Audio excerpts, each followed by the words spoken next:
You want a sweet little country song? We don't do quiet. We don't test if you don't be known. We don't do quiet. We don't do quiet. We don't do small boots. Hit hard, make the whole bar fall. Little bit sweet, little bit reckless. You can't hang, you can't handle Texas. Yeah. Hey, how's it going? This is the Beat and the Business with myself, Tracy Two-Step. How you doing over there, Ray? Tell them. I'm all right, man. Hanging in there, taking it one day at a time, Most definitely. This is our host, Ray Swoop. Tonight, we've got a legend. I'm going to warn you. I'm going to give you a few minutes here before we roll in with our artist tonight, legendary. If I want to drop names, I can start dropping, but hopefully you're looking at the description, the bios that have already been written up by Mr. Russell Gulley, Ol'Man Russell Gulley. But Russell is a legend in himself in many rights, and now he's doing a lot in his community. So on the Beat and the Business, we've got a lot to get into. What I'd like to do first, Ray, is roll down here into one of the songs with Russell. And on the Beat and the Business here, unless you want to do it a different way. Oh, no, let's roll. Let's do it. All right, let's do it. it. Audience, they want to hear something, man. They want to hear something from them. They want to, that's actually true. All right, Mose, be sure. Yeah, definitely. Thank you for that. I did hear you. I can hear you. All right, here we go. This is the Beat in the Business. Boots, stars, guitars. The Beat in the Business. Mr. Ray Swoop, Tracy Two-Step. Our guest, Man Russell, is going to come in and give you some information about the industry, what he's done before, and what he's doing now. Right now, I'd like to play one of his songs, and it is Root of Our Lives. Here it is.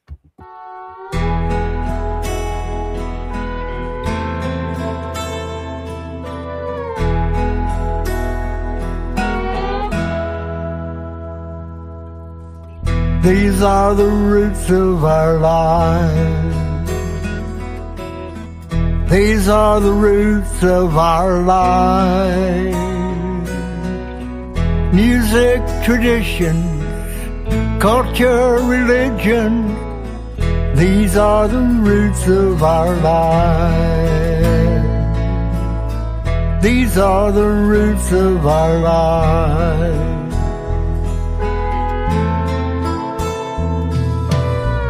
Music is found everywhere.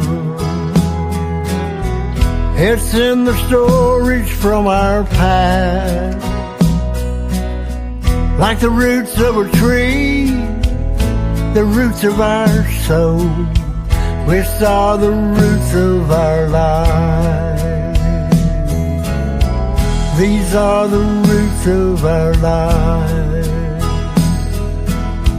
These are the roots of our lives. Music, traditions, culture, religion.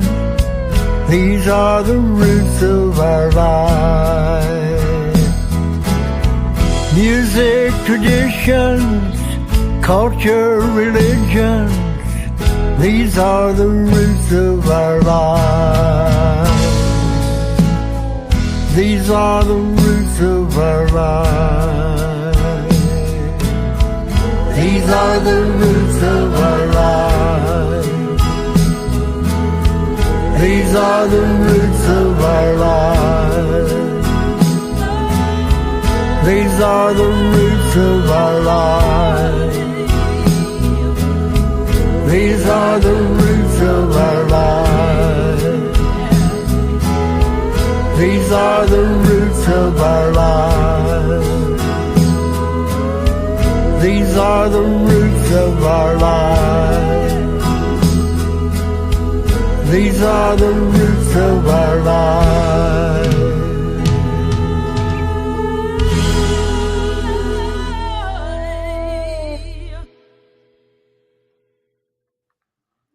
All right. Did you see some of the pictures that I pulled up? Oh yeah. I got a chance to check them out. Yeah, I really deep. cannot wait to pull him up. We can do one of two things, Ray. We can go jump into the second song, or go ahead and just grab Old Man Russell Let's and get bring them right. on. Yeah, let's get them Grab on it. in. All right, Yeah. everybody, you've had a little bit of time. Share this out. Tune in. We're grabbing him right now to come on.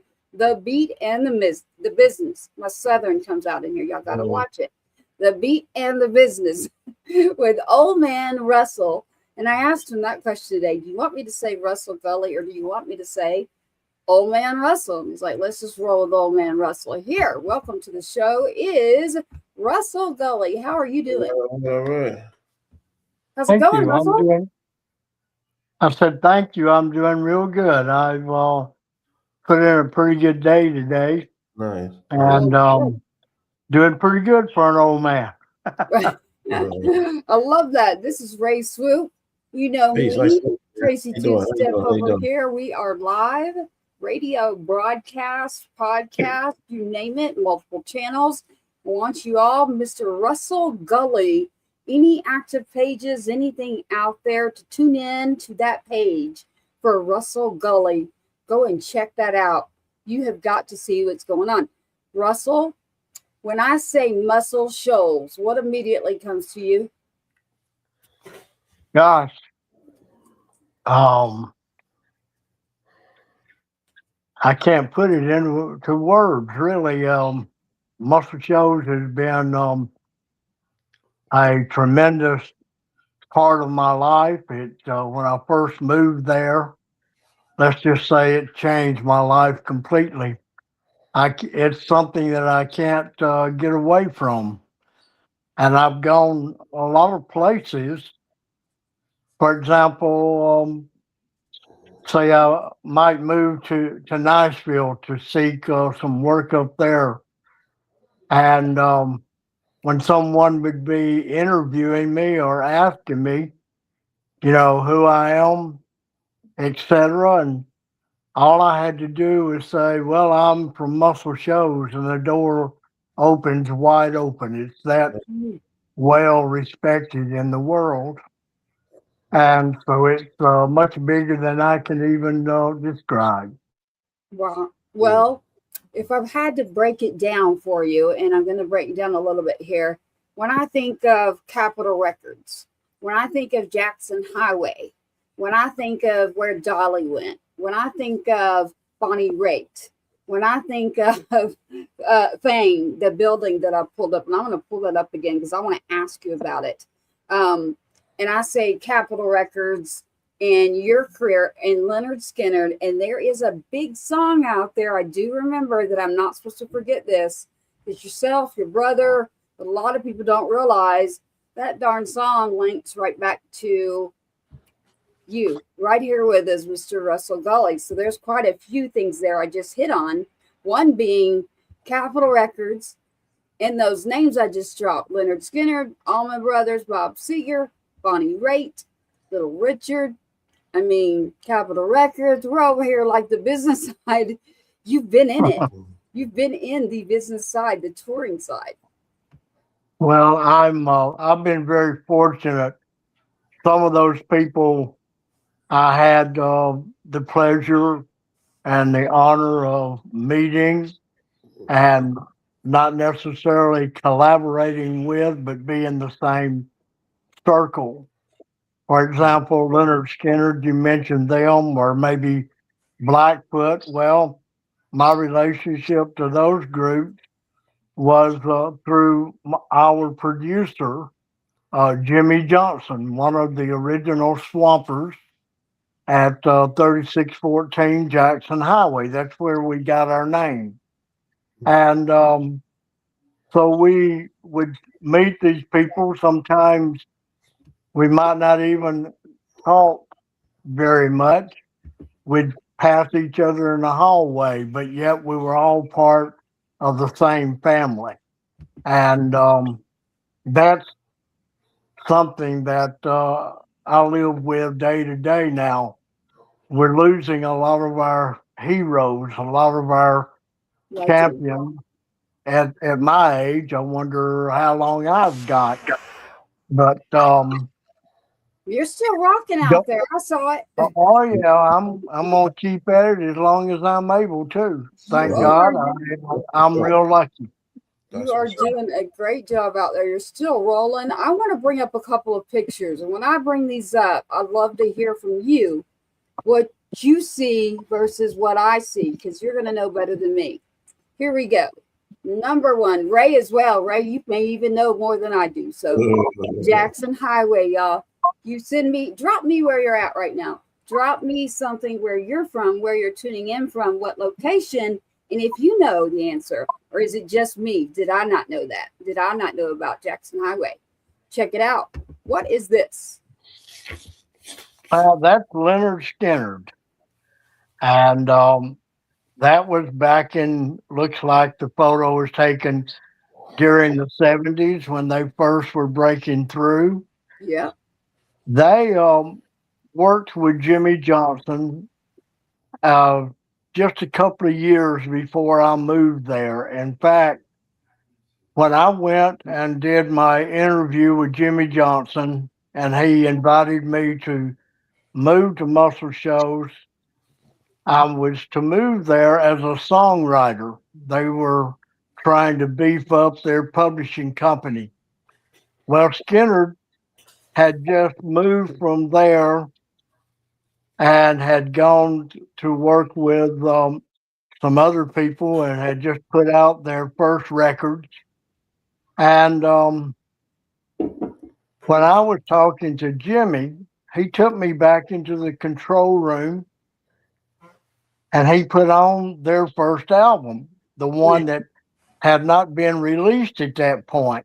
Wait, can y'all hear this? They put on Leonard Skinner's first album that nobody had heard, and here's Russell Gulley.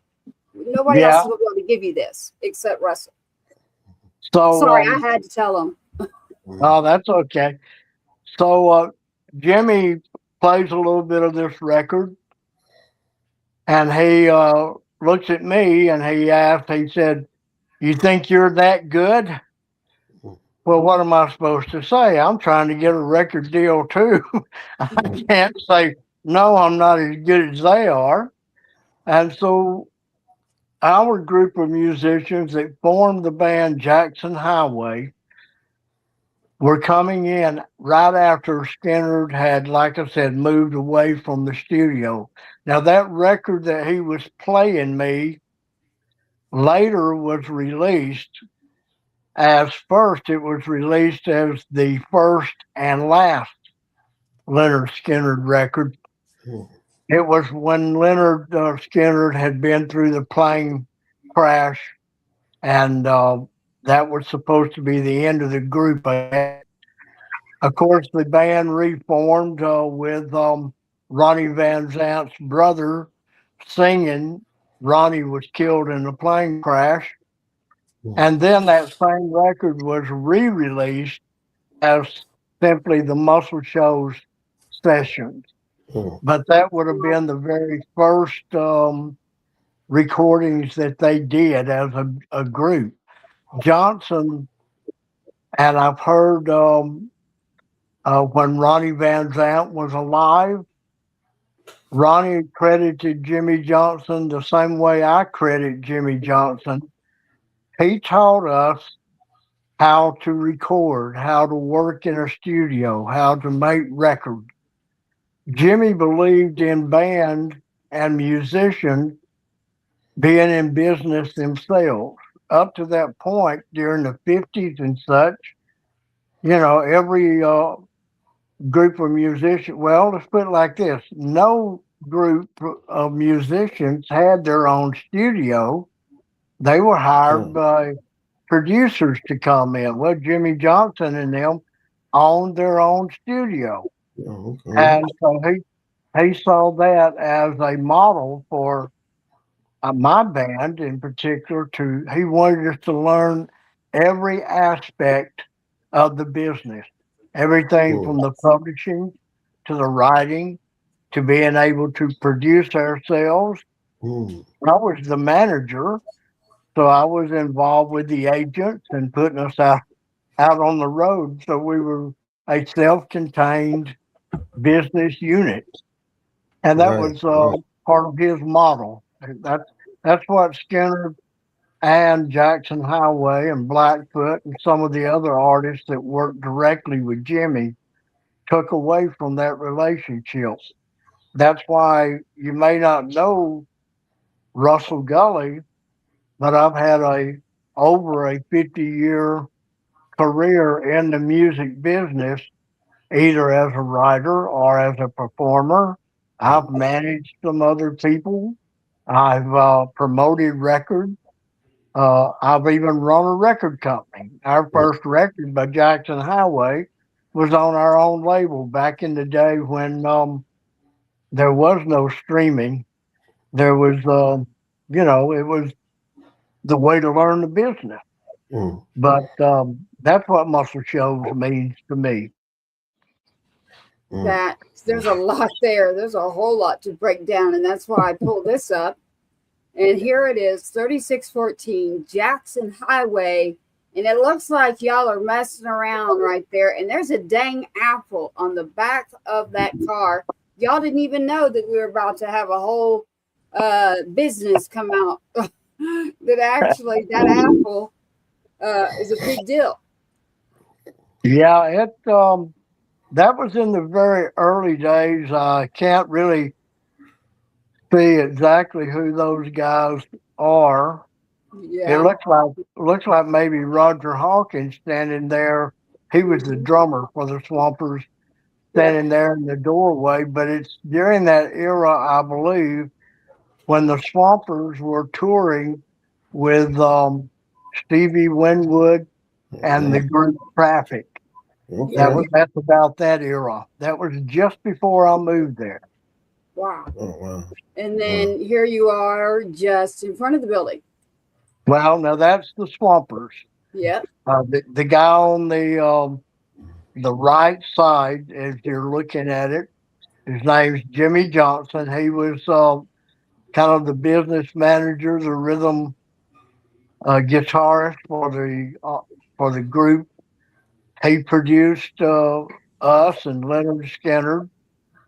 Then the guy next to him is the only surviving member of the Swampers today. His name was, or is, David Hood. He was co-producing with Jimmy for my band.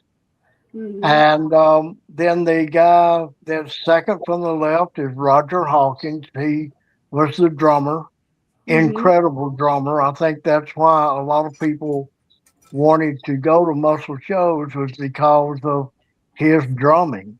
And then, of course, the big guy all the way on the left there is Barry Beckett. Barry was the keyboardist, a tremendous arranger, composer. It's strange between those four guys how much they were able to work together and accomplish. Mm, mm, mm. I love that. I also have this one right here. I recognize this picture. I think. Well, I don't even think I know, but I want to hear you. Well, when I decided that I wanted to start playing again, a couple of 2 or 3 years ago, I had some health issues, and to be honest, I didn't know if I would ever perform again. But over the last 2 or 3 years, I've steadily gotten better and better, and now I'm beginning to perform more. I just did a solo tour down through Baton Rouge there with Henry Turner. Hey, And, Turner. yeah, and up through the Delta, went over to visit in Clarksdale, and also Jimmy Duck Holmes there in Batonia. Anyway, I've kind of built up my strength and decided to start touring again. I've done some recording, and these are the two musicians that are featured on my current recording. That song that you just played is one of those tracks, and you just played it for the first time. Nobody else has ever played that record. I haven't even released it yet. Wow. But Nice. the guy on the left, his name is Will McFarland. And Jimmy Johnson brought Will to Muscle Shoals the same way he brought me there. Will went on to become part of the Muscle Shoals rhythm section, and he was playing with Bonnie Raitt when he first moved there. That's the connection to Bonnie. And very deeply into soul and blues music. He's played with a long list of people that I can't even name them all right now, but I'm honored to have him playing guitar for me now. And then the guy on the right with with the baseball cap on, his name is Kelvin Holly. Kelvin, for over 20 years, was the lead guitar player for Little Richard. Yeah. And he also does a lot of sessions there in Muscle Shoals, and they're on my team. They are the two of what I call my Muscle Shoals A team when I go back in the studio, which I'm planning to do in another month or so.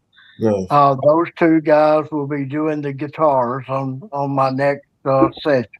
Yeah, that's amazing. Everyone kept saying that's Chris Christopherson. When I pulled up that picture, they were like, "That's Chris Christopherson, Tracy." In that picture, and I said, "You need to wait and watch the show." Pay attention here, people.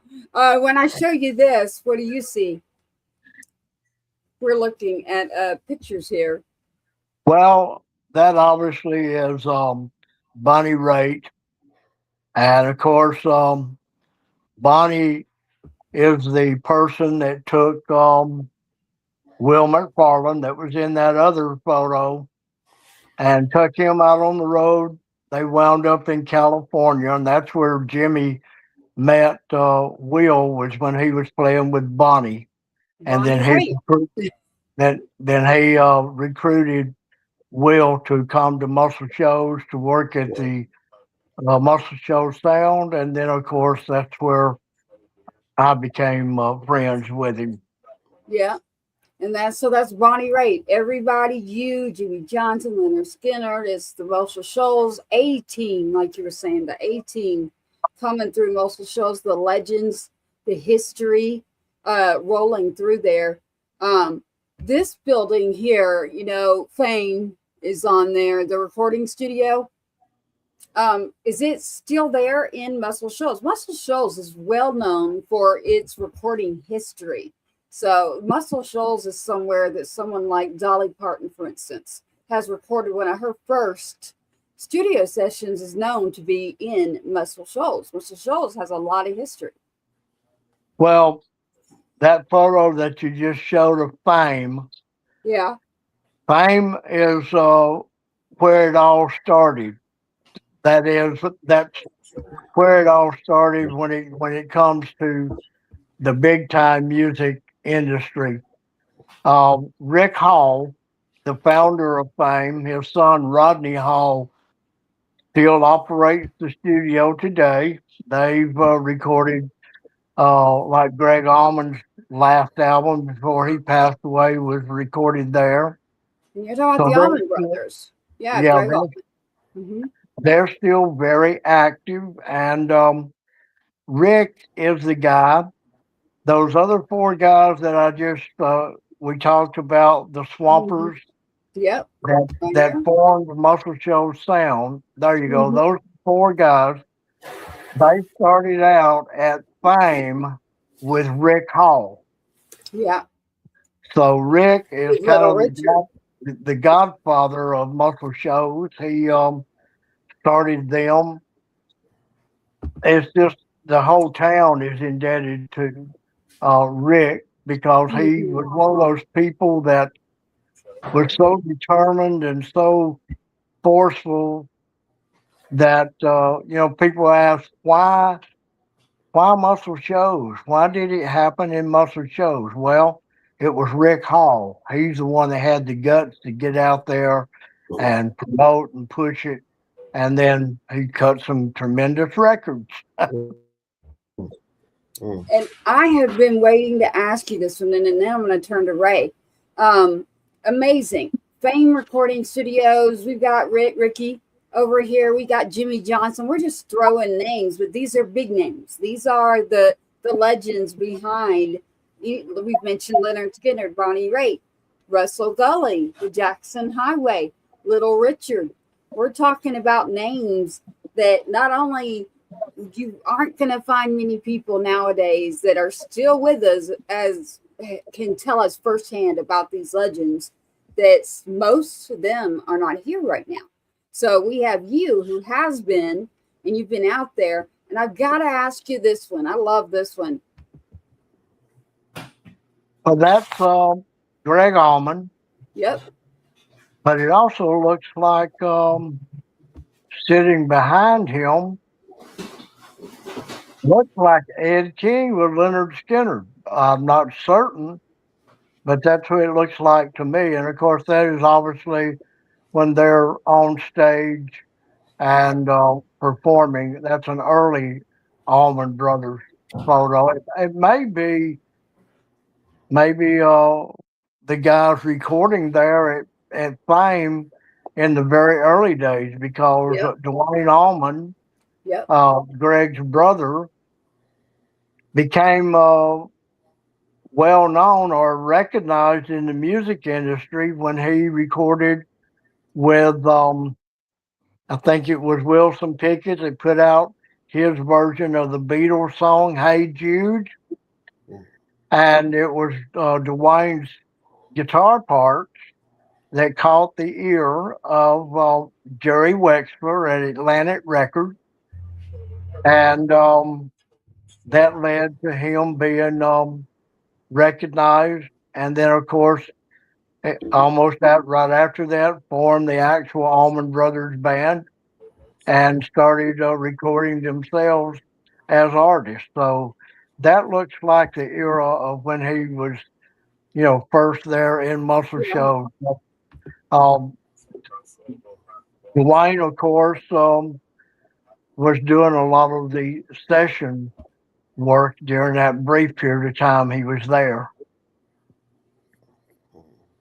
That's an amazing photo for me to be able to pull and find it's in your archives, actually. So anything connected to Russell Gulley is pulled in your archives right here. That picture with Bonnie Raitt, that picture Leonard Skinner, that picture Gregg Allman, everything in the Muscle Shoals studio, Jimmy Johnson, Ricky Hall, is you. And I'm going to bring this up, and then I would like Ray Swoop to tune in over here on the business side and ask and get involved in the questions. Here we are. Now, Mr. Russell Gulley, Old Man Russell Gulley, is not stopping. The Muscle Shoals Blues Tour in 26 right now is coming to Two Squares. So in addition to taking care of some schools and putting together programs. So I'd like to turn it over to Ray Swoop now, my host on the Beat in the Business, and see what he would like to ask and know, because you have a wealth of knowledge. The first time I had you were like, hold on, Tracy, I'm doing a grant for a program. And I was like, okay, I'll hold on. But you're still very, very active. You're very experienced. You've been around quite a bit.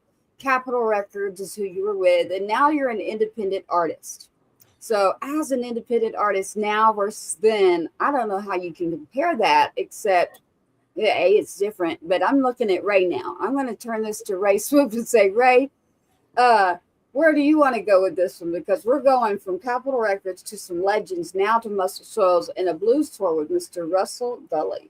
Well, my question is that you seem to have worked with so many legends, and your musical experience crosses so many different years of like just dealing with these acts and traveling and touring, and you got such a wealth of knowledge. Like, where was your start? Where were your beginnings? Like, what prompted you or drew you to want to be a musician? And like, where were your beginnings, your musical roots? Well, I started as a teenager.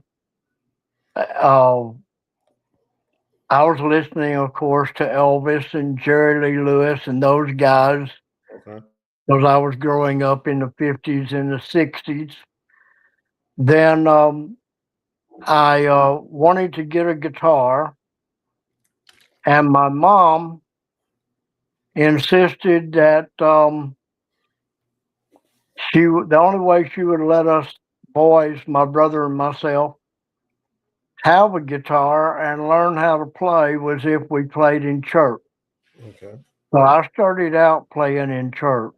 Okay. The first recordings I ever did when I was about 17, 18 years old was with a local gospel group. And then it was while I was with that gospel group that I decided that I wanted to be a full-time musician. Mm-hmm. We went to Nashville to record an album for that group. And the guitar player that was in charge of the session, kind of the floor leader or producer, he, I'm trying to think of his name, and I can't believe I'm having to stop and think to remember his name. Maybe, we called him Dusty Rhodes, but he played for Ernest Tubb. And he used another name because we were not in the union, and so he couldn't let somebody call him by his real name if he was playing on a non-union, session. It was an independent record, of course, and I remember that the leader of the group asked him, what he thought about me as a bass player.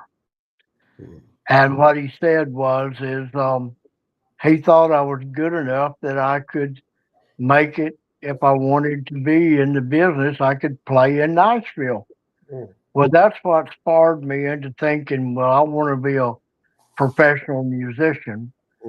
And so I started in church, went through the gospel period, and then was drafted and went to Vietnam. And when I came home from Vietnam, that's when I started working on the road and wound up in Muscle Shoals. Oh, okay. Thank you for your service too, Russell. I have to say that. Thank you for your service also. But starting in church, I'm going back to Ray now. Yeah. Another question I had. I know that you said you had started. You were signed to a major label with Capitol, and you're currently doing a lot of stuff. But what you're doing now is on your own independent. Like, what is the major difference as being somebody that was an indie artist or is an indie artist and somebody that has had experience with dealing with majors? What have been like some of your experiences with regards to that? And then like, what are some of the differences? Some pros, cons, and advantages, disadvantages to both. Well, the music business today is a whole nother ball game compared to what it was 50 years ago when I started. Back then, independent records were called road records.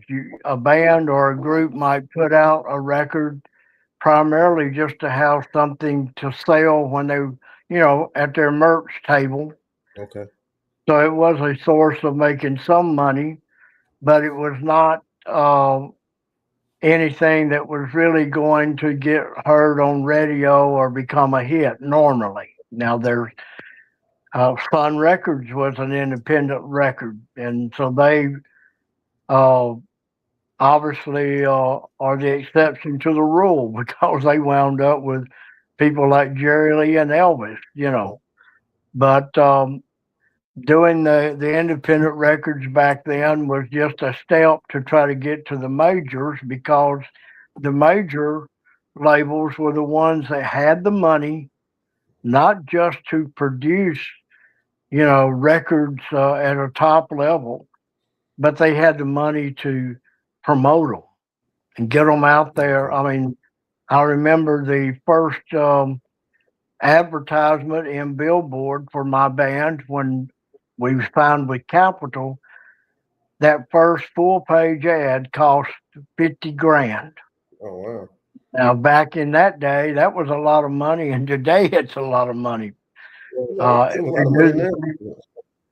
The difference between then and now, the rise of the internet and the technology and all of that has put independence into it's very easy. It doesn't cost that much. You can use CD Baby and some of the other platforms. Mm-hmm. Your record is distributed all over the world. Right.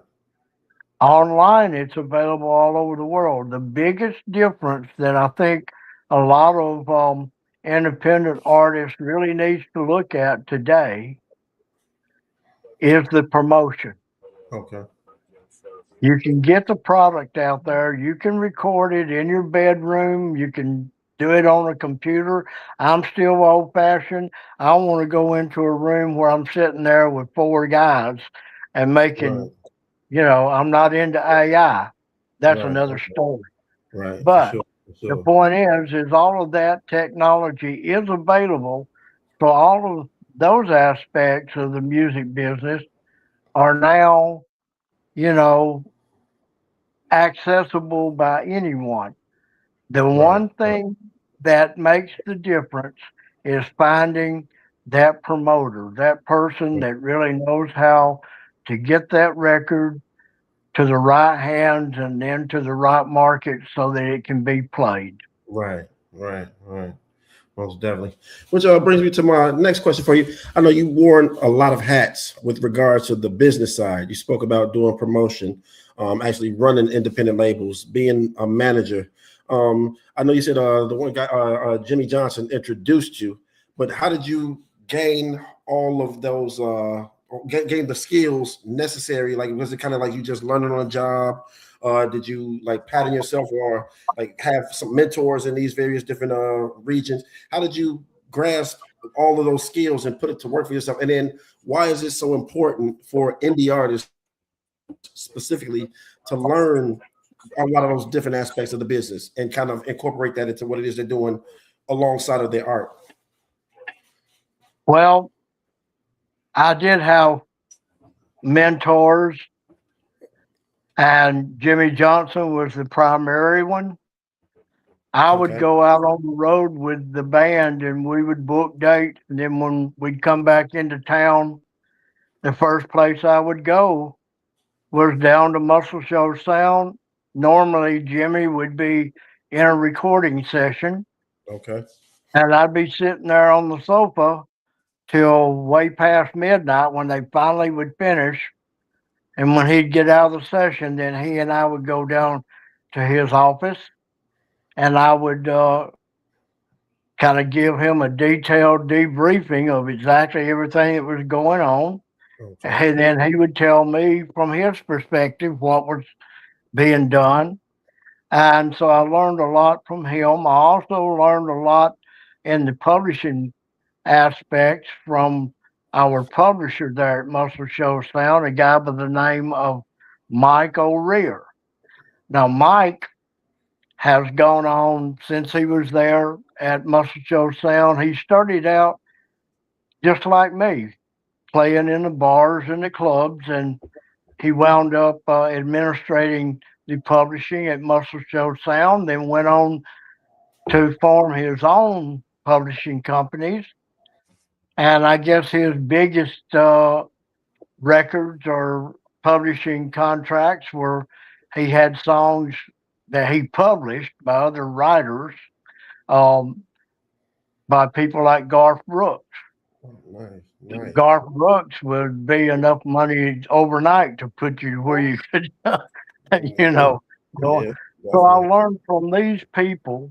And then the other aspects of it was that after I'd kind of run the gamut, we'd been through major labels. We'd been out on the road opening for people like Ted Nugent and Blackfoot and those kind of people. Okay. Then I wound up back in my hometown of Fort Payne, which is where I live now. Okay. and I got involved with the formation of our local arts council. I was tired of being on the road. In fact, I told my publisher in Nashville, I told him, I said, I'm going back home. That don't mean I'm going to quit writing. I've always written since I was a kid. Mm-hmm. But he offered to sign me to the company and give me a retainer. And I told him, I said, I don't want your money. Mm-hmm. I want to be where I can write for myself. I want to please myself. I was tired of booking agents telling you to do one thing, a manager telling you to do something else, a record label telling you to do something else, and then a publisher coming along and saying, well, now you need to write this because that's what's selling right now. I had to go find myself. Okay. And I think that's where most of our artists today need to first think, particularly since this level playing field is out there the way it is, where so many Taylor Swift, she was an independent artist, had over 100,000 people on her social media accounts listening to her records and buying them before she ever signed with a record company. Right. And so, but you have to find yourself.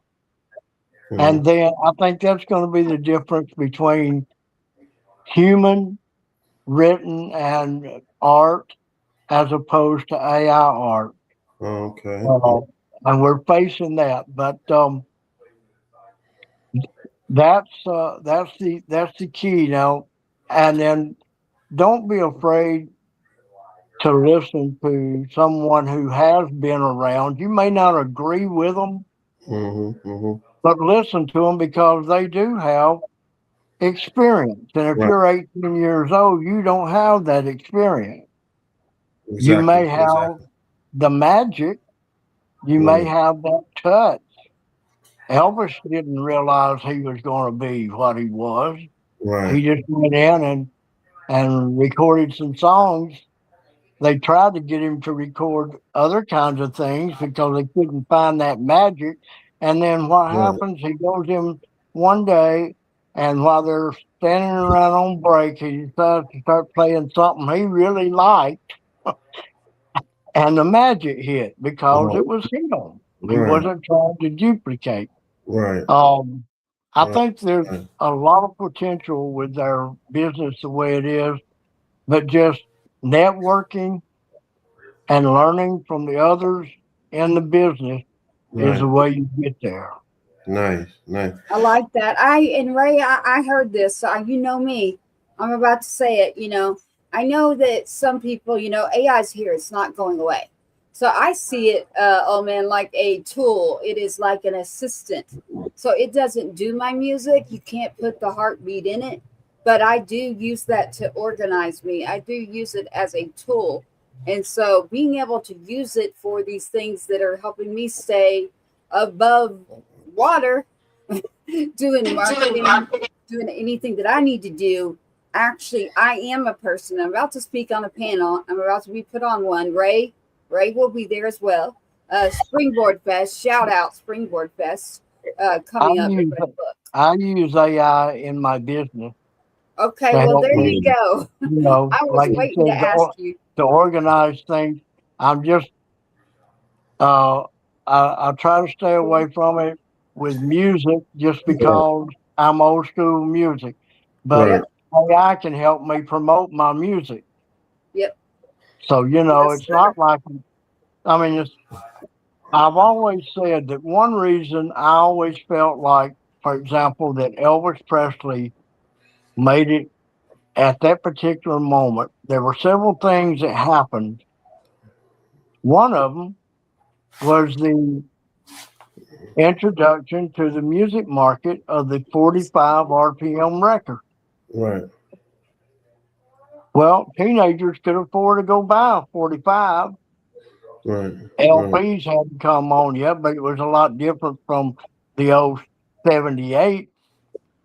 And that 45 just, I don't think it's just coincidence that it just happened to happen when, the youth market, the rock and roll market was beginning to bloom. And then, in our era, hip hop and rap, look at the technical changes that are taking place, that took place when they started recording. The same thing is happening now with the other forms. So if you don't learn how to adapt, you don't survive. For sure. Well, I want to hear some. We played "Roots of Our Lives," which that was a really good song. I dug it. I like the message. Obviously, you got a wonderful voice. Let me say one thing about "Roots of Our Lives." Yeah, tell me about it. "Roots of Our Lives" was written in one of my classrooms with a group of fourth graders. Oh wow! So, as I progressed and started pulling together these new songs and recordings that are based on oral histories, I just felt like that was a really good theme for the overall project. And so that's why we decided to record it. And I kind of like it now that I've actually got it down. But it was good. I liked it. It was kind of broad with regards to it's broad and general with the message, but it's very case specific. It serves multiple different purposes. It's trimmed down and a concept that you can kind of so simple that you can kind of just grasp it, but it covers every expanse of life and every different culture. You talked about religion. You talked about politics. You talked about just culture, just ways of living. So I thought that was a really good song, and I'm glad you you got an opportunity. I'm glad that you you opened up and told us how it came about. What's this next song that we're going to hear from you? Let me think. Which one did I send you, hon? Tracy, what songs did he send you? No Holds Barred still to play. Are we ready for the song? Would you like for me to grab that? He wanted me to say something about it. We're going to talk about it. He's going to tell us about it a little bit. Tell us a little something about it. I'll make it real quick. It's based on oral history. Okay. When I went to see a world famous painter, whose name is Howard Finster. Okay. He gave me a sermon. He was a retired minister. Wow. He gave me a sermon. What he would do is while he was painting, he would Russell.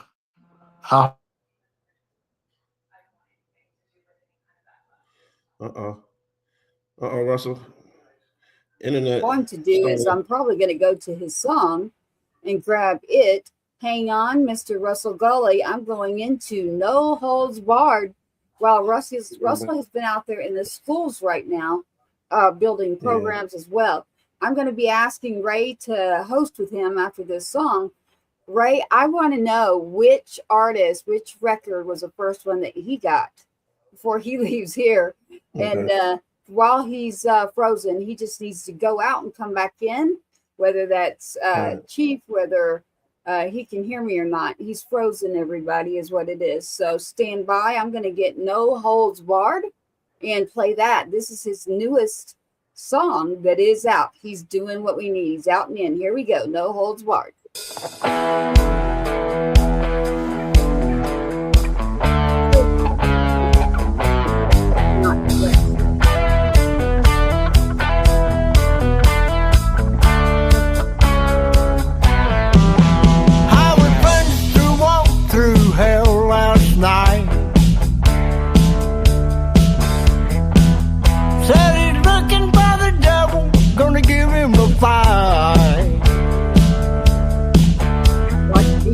Salvation in his pocket, good book in one hand.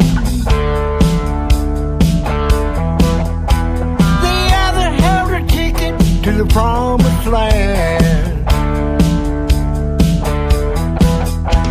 So step back, people, see my battle scars. It's just me and and the devil and no hose bar. Me and the devil and no hose bar. Me and the devil and no hose bar.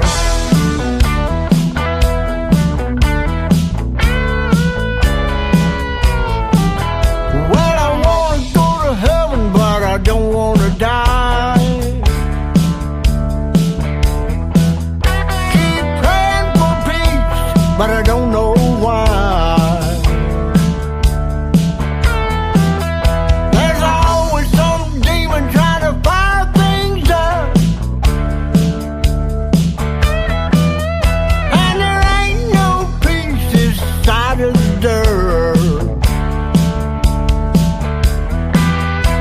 So step back, people, see my battle scars. It's just me and the devil and no hose bar. Me and the devil and no hose bar. Me and the devil and no hose bar.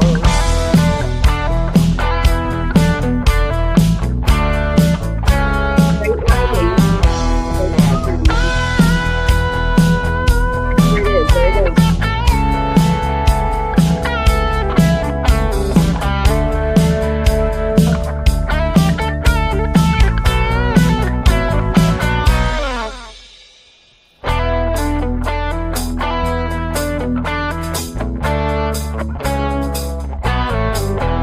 Howard Fincher walked through hell last night. Said he's looking for the devil, gonna give him a fight. So step back, people, see my battle scars. It's just me and the devil and no hose bar. Me and the devil and no hose bar. No hose bar.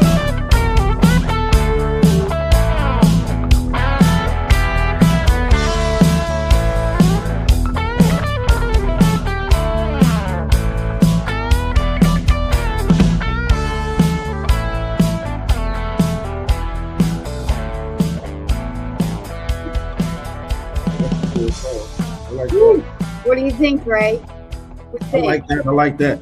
I can tell. Still got I it. love. I'm really huge on lyrics to Yeah. songs, and so I listen to one. the message and listen to what people. And I like where he was going with that, man. That He's was got great. a message. He's a Yeah, that was songwriter for sure, man. Yeah, he's a hell of a writer. Even if we don't get him Definitely back in here, I'm And I gonna remember who was playing that lead guitar. Whoever that was on that lead guitar Yeah. was cutting up, Watch Jack. this. I was like, I'm I about thought to he show said he you played the something. bass. I thought he This played the man bass. plays drums, bass, guitar. Oh. Yes, that's what I'm saying. He'll downplay what he does and who he is, but I won't. Yeah, he was getting He's down. out He there. definitely Look was at getting this. down. Look at him. Yeah, he was getting down. This is Yeah, not for long. sure. This was like just recent. Okay. So there okay. he is on that guitar. Right, he gets out there and plays it all. He's still Yeah, out on he's the a bad man, street. Jack. Look Yeah, at he's him. a bad man. Yeah, I mean, Yeah. he's from A in the church to B. I'm going to Capitol Records. C. Let's talk about Elvis, Leonard Skinner, Bonnie Raitt, Jimmy Johnson, and Ricky Hall. I'd love to get to Ricky Hall. Right. Ricky Hall from Fame Recording Studios in Muscle Shoals. Oh my goodness. Can Right. you imagine? And I Yeah. actually want to do a song with Russell. I'd love to get Right. us three and get a song written, just get our lyrics, and that'd then be we'll cool. get it out in the studio like we did, like cool. Ray and I work. Yeah. Hey Ray, what do you Yeah. think about his answer on the AI? I knew in your head were you going, Tracy's gonna say something. Yeah. I think like it's pretty much like, with most artists, they say, it's an assistant. You don't want AI to be, I guess, Well, it's not as the artists, artist, we got pride and we want our message. We don't want AI to produce or to manufacture our lyrics for us or our thoughts, that. our concepts. We want to be able to come up with it ourselves and tell our stories. Now, like I said, when I am gathering from like dealing with a lot of our guests, when it comes to AI can help to structure, can help to build, can operate as an assistant to help to it's a tool. to put it together. But as far as like just counting on it to No, just you can't produce, just go in and count on that. You got to have you gotta have your songwriting ability. Now that's me. You should have your lyrics. You should have that. You shouldn't go in and grab it from a machine. You know, you can't replace the human heartbeat in an artist, but you can. Because I mean, AI, as much as AI may be able to create lyrics, can it realistically tell your story? No, can it really gather your life experiences and then put them together in your words with your voice or with your feeling, with your emotion? It's like it'll just grab a generic overall concept and then structure it and frame it. But at the same time, it's like it would be able to do that for anybody. You can fit any, plug artist A, plug artist B. You can plug any artist into there and use those lyrics. But it's like, I take pride in what it is that I personally write, because I got a writing style, and then I'll draw from my experiences or from the people around me that if it's not firsthand, it's most certainly secondhand. Yeah. So and so that's the main difference. But he has a really great songwriting, all of that. We're on the same page. Think about it. We've gone from vinyl to cassette to CD. In the studios, they've been using equalizers, you name it. That's technology. Yeah, advancing. Reel to reel. Yeah. So I wanted to ask him that, and what I believe has happened is he's fallen out and needs to jump back into the link. I am very close to Russell Gulley. He goes by Man Russell right now. I'm going to pull up a picture. He did do this in AI. Man Russell Gulley right there. And then again, don't forget Muscle Shoals, Man Russell Gulley, starting April 24th at 6 p.m. Go to Two Sisters Square in Alabama, Scottsboro, Alabama. Listen, he's still got Ricky Fargo, Will McFarlane, Kevin Hawley, Dennis Scully. He's still got Ricky Hall and Jimmy Johnson. These are the Leonard Skinner team. This is the team with Little Richard, with Bonnie Raitt, Jimmy Johnson. Keyword there. Keyword. So we have a legendary amount of information. The pictures I have that nobody else could produce. And what do you think, Ray? I mean, I just love. That's Ray's dog, everybody. The dog loves it. The dog's like, yes. Yeah, he enjoys the music too. He likes Man Russell. That was his answer for AI. That was his AI. That's his answer. I'm sorry about that. What were you say? Go back with the question. What were you asking me about? I don't even know. He was asking me about his pictures, about the pictures and about the photos. Exactly. Like, can you imagine? Like, I just pulled up Bonnie Raitt, that cool picture, and then Gregg Allman. I was going to ask him that question. Like, with those photographs, like, where are those pictures that he actually took, or was he those there? Those are with him. Yeah, it's Jimmy Johnson and the Muscle Shoals studio that's super famous that a lot of people have gone into. So I have them because of the Muscle Shoals studio that's still there, and nice. Jimmy Johnson. But Ricky Hall, he's still alive. He's still here. Oh, wow. So he's still got Ricky Fargo. That's a name, y'all. McFarlane. Go look these up if you don't know who they are. I'm going to be honest and tell you what. I had to go look up something, and I went, shoot. I knew the name. I just couldn't put who it is. But he has worked with Little Richard. He's worked with Aretha Franklin. Oh, wow. I mean, whether it was on drums, songs. He's a legendary songwriter too, not just a musician. There's 2 pieces and 3 pieces to him. Business wise, he reached out to our good friend Henry Turner Jr. is what he did. He said, man, do you think I could get out there? He'd been into Southern rock. Do you think I could pull off blues? And Henry Turner Jr., he laughed. He was like, of course you can. Like, just do it, man. Just get up and do it. And so Henry introduced me to him. That's Henry Turner Jr., everybody. Gonna talk some blues. He went straight to the blues man, and he was like, of course you can. Why couldn't you? Right. And there is a reason that he thought he couldn't. So he's thinking respect his history, the people he's worked with. He's got some legends in there, and he was like, I don't think that it's right. Definitely. That's that's one thing I noticed, that he seemed to have worked with or in step with a lot of legends, a lot of they naming like Leonard Skinner and the Allman brothers. These are individuals that I'm familiar with them as far as I'm not as familiar with them as obviously maybe you may be or something, but I've heard of them, and like I remember my father playing Leonard Skinner albums with me when I was coming up. So when I hear like he's actually in the studio, he's listening to unreleased Leonard Skinner material, I'm like, wow, right? He's locked in. Yeah, he definitely locked in. Yeah, who could say that? How many people are going to be able to come on here and say, hey, I got to go in here, locking in on who is this band, and guess what? It's Leonard Skinner. Right. Or guess what? Elvis Presley. Guess what? Bonnie Raitt. Guess what? Dolly. I mean, the list just keeps going, and it's because of his producer and the Muscle Shoals studio. Muscle Shoals has got it's a legend, man. You think of Nashville. You think of other. I didn't really know how deep Muscle Shoals was until we would talk about bringing them on. I started kind of researching and seeing some of the of the people that had passed through there, and learning about the history. I'm like, wow, I didn't realize that that much history. Dolly started there. Part of that place. Dolly, that was her studio. She went to it. I mean, it was a lot less expensive. This is where the legends would go out of Nashville. It was too much there, and they all started forming their own community, and it's still there. I see we have a message. Let me check that. Yep, I see that. We're getting towards the end here, but we do have, is it 23 or 33? 23,000 tuning.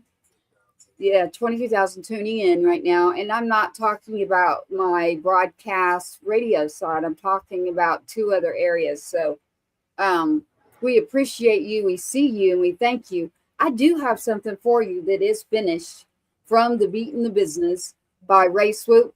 I'd actually like to play it. We haven't broken. We want to break it down for the intro for you, but it's not there yet. So instead of waiting the whole time to run into a show, we're going to break that into a segment for an intro for you. But this is a song that just got done, and it's The Beat in the Business. And this is Ray Swoop. Ray, who did you go to? Lord Hakeem? This was actually produced by my brother. He goes by the name Goldfingers. Yeah, we call Woo Swoop. But I gave him the name Goldfingers. We call him Goldfingers, aka Soul Fingers. So he's a producer that I've used. Actually, he did a lot of work for me in the past. And this is actually that's cool. See, I just learned something. Yeah, it's my. Okay, you call him Soul Fingers. Soul Fingers. It's my youngest brother. I like that. I like that one. I like the name, man. I like that. And it's your brother. I did not know that your brother was doing the producing side. Yeah, you know that. You got your dad, you got your brother, you got, well, I'm one to talk, but yeah. This is his brother, everybody. So The Beat in the Business is written by Ray. It is Ray's voice as well. Yeah, so let's roll this. Here we go. Check this out. We're watching.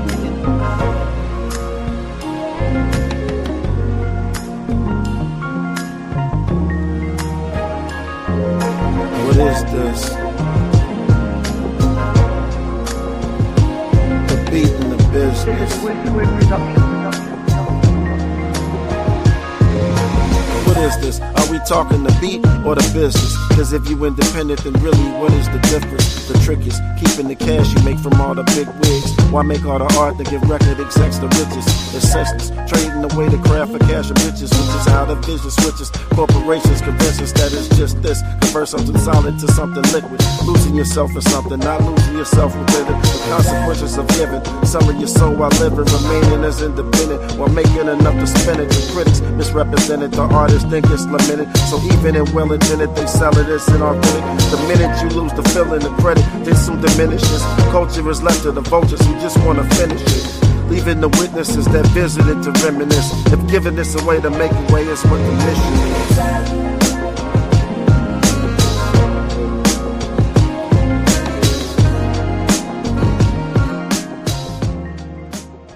Yeah, that's The Beat in the Business, everybody. The Beat in the Business. That's the name of the record. The Beat in the Business. Most definitely. I got it turned around on you right now. I'm gonna flip it around. I wanted them to have a good look because we will be with you after. I'm not leaving you. Am I flipped? Yep. There you are. Okay. So Ray Swoop right there. The Beat in the Business. You're tuned in. Booth Stars Guitars. I do want to leave with this. We will be at Springboard Fest. Springboard Fest is rolling all through Texas. And we will be in the Houston area the weekend after March 25th. So that week I'll be in Houston. You're already there. And then talking on a panel, actually, I'm a little bit of anxiousness. He's like, just grab Ray. Ray's from the streets. And I said, man, you don't even know me, but I definitely will grab Ray. He's like, I was like, why are you putting me up at that table? So the table is to talk about AI. So AI in music, AI, and we're at a full music industry conference panel. So shout out to Springboard Fest. Shout out to We Get Artists. Everybody go to springboardtexas.com. Springboardtexas.com. Look at the bands. This is free for you to come in and learn. There's a whole business side, but then there's the music that's for free too. So we are in charge as an organization. We are a nonprofit, Sargent2stepfoundation.org. Sargent, that's SGT. Use the 2, you don't spell it. Sargent2stepfoundation.org. That is us. We will be setting up in South Austin. So we have that in our control for March 31st. So I'm going to push all of you and urge you to come on out. You know, that is Springboard, Texas, rolling through. See what's going on there. Shout out tomorrow night, Ray. I've got the Calamity Janes who are up for their award, Duo of the Year. So I will be at the Texas Regional Radio Music Awards. Say it again, Texas Regional Radio Music Awards. I will be there this weekend, tuning into who's on that stage. Michael Montgomery. That's a big name here. Okay. We got some big things going on. So we will be at the Texas Regional Radio Music Awards, everyone. We will then be jumping over to springboardtexas.com. You need to know this. It's free. You don't get this kind of information or this music free anywhere else at any one time. So you show up. That's my advice. Show up. This is how I met Ray. It's a lot of networking. As old man Russell, y'all don't forget him. What did he say? He said networking. Right. Yeah. What did you take from this, Ray? I took that just how important it is as a creative, as an artist, to also wear many hats and to learn about business. He spoke about being on a major and the differences between being on a major versus being on an independent label. Yeah. But then he spoke about being a manager, running an independent label. He spoke about doing promotions. He spoke about doing marketing. So when you have all those various different skills, even if you aren't controlling or even if you aren't doing or executing each and every last one of those functions in your career, when you put people in place to do that for you, it's always good, because then you know if they're being effective, you know if they're doing what they can or what they should be doing for you. And then in the event that certain things are not being done or certain tasks aren't being performed up to your up to your standard, then you know how to go in and fix it. You know how to go in and change it. You know how to go. And it always, as an indie artist, I believe we all start out as our own managers, because we go into open mics or showing up to these venues where you're not being paid, or you may have to you have to manage your time, and you have to be able to interface with promoters and venue owners and stuff like that. So I think that the main draw I got from it is just be very well versed. Don't just be an artist. Don't just be a writer or a performer or a musician. And network with yeah, definitely network. You don't want to cut out your marketing, you gotta, PR. Yeah. That is my background: marketing, PR, writing. So no, I don't want it to take my job, but I come across some things when I look at someone's bio, or I look at their one sheet. It's a one sheet in music, everybody. I look at something, I'm like, you ran that through ChatGPT. So hold up, answer 10 questions for me so I can put you in here. So that's what I say. But Ray, I love the song, To Beat the Business. We're going to get it cut up for you, get some intro in there so that we've got some pictures. But The Beat the Business, you can find us out there everywhere. You can find Ray Swoop. There's an E on the end of his name. Ray Swoop, SWOOPE. Ray Swoop. Tracy Two-Step is everywhere. It's a two. You don't spell it. It's Tracy Two-Step. Check it out. It's the beat in the business. It is actually officially launched as the umbrella under Boots, Stars, and Guitars, BSG. Boots, Stars, and Guitars. Springboard Fest has actually picked up Boots, Stars, and Guitars as a featured partnership with Springboard. So, and the beat in the business is the show that we will be there, and they want to auction off our show.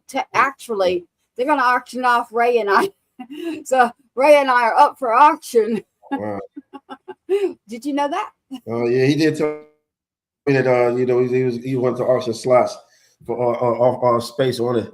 So yeah, he did. I talked to Barry about it. Yeah, I thought it was there pretty you cool. go. The beat and the business, big beats, big business moves all day long. Now, Boots, Stars, Guitars has to hold all this. So it's where music meets mission. So produced by the Two-Step Media, produced by our foundation, SergeantTwoStepFoundation.org. So everything feeds the community. Got to take care of our community. Got to get it back in there in the music, and then take care of our artists.